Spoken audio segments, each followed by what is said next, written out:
طبعا هكذا كانت الأجواء قبل المباراة.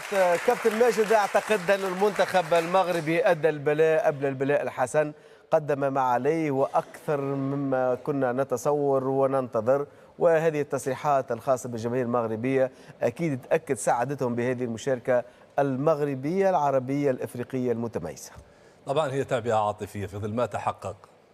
أروع جمهور قدم ربما أساليب تشجيع بالطريقة التي تتناسب مع قيمة وثقل هذا المنتخب، وأضحت ملاعب قطر ملاعب مغربية في ظل ما رأيناه.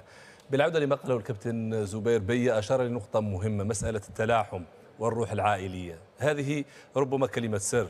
تطرق الكابتن حسني لنقطة فيها الكثير من الرسائل.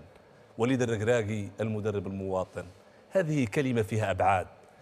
ما دامت هذه المنظومة تشكلت بهذه الصيغة وهذه الكيمياء وهذه الخلطة الاستثنائية، ربما ما أثار اهتمامي تحديدا في مباراة المغرب كرواتيا كيف كان يعانق رومان سايس وليد الركراكي ويتحدث إليه. تحول اللاعب المصاب لمدرب مساعد. هذه المشاهد لا نراها كثيرا، وهذه هي كلمة سر الروح العائلية.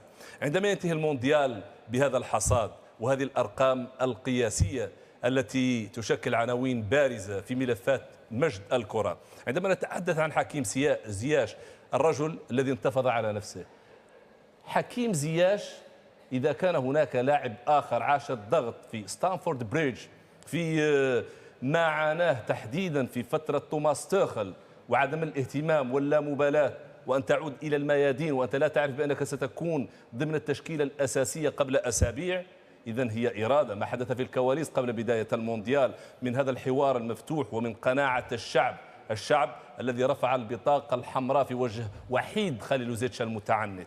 وبالتالي الإدارة والاتحاد وكل المكونات فتحت الحوار مع وليد الركراكي لنجد هذا المنتوج. اليوم بعد هذا المونديال الاستثنائي أرقام قياسية سجلت.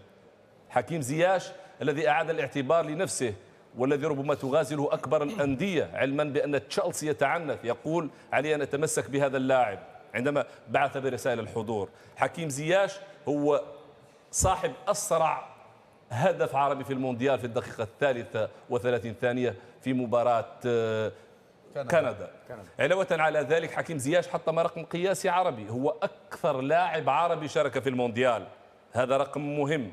دعونا نتحدث عن سفيان أمرابط وما قاله كابتن حسني بأن عديد الأندية تغازل هذا الرجل، ربما يفتح أبواب كام ناو أو يتحول صوب أنفيلد لأنه غازله يورجن كلوب دون أن يتحدث. أشارت الديليمير والديليميرر وذا سان والاندبندنت لكل هذه العناوين.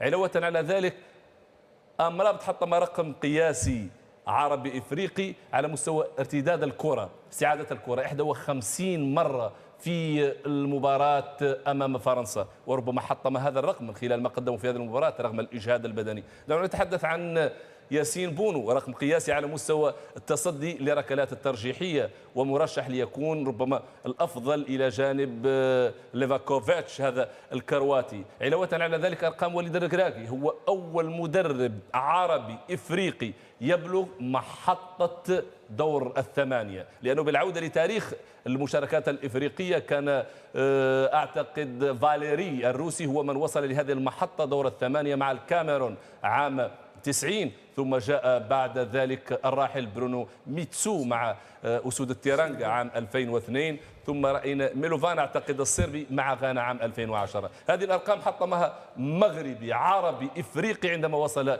بالأسود إلى دور الثمانية، وحطم رقمه القياسي عندما بلغ بالمنتخب المغربي محطة نصف النهائي.